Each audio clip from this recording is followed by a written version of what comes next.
This is just a quick video on how to use YotHop's Insight Messenger. Many of you have said I've set my profile status to contact me through Insight Messenger. How does that work? So here's a quick video to show you how.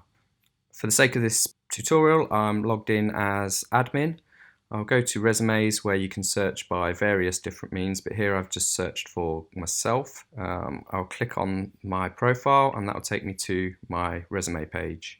If you scroll down the page, you'll see a send chat message button. There's a few other options. If you're an employer, you can contact people directly.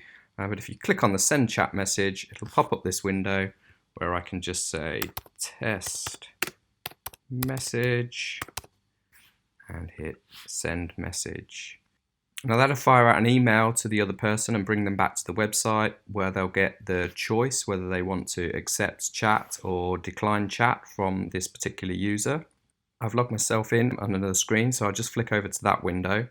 If you're on any of your settings pages, you will see the chat bars. You've got a user list just here, and you should see the messages appearing in a little window here. If you have recent messages, you can click on these three dots in the tab there, and you'll see your recent messages. They drop off after a couple of days. So if you've closed this tab and you want to fire up a conversation again, just go back to the user's profile and hit send chat message. Hope this has been useful. If you've got any questions or any more queries, just drop us a message on the contact us page.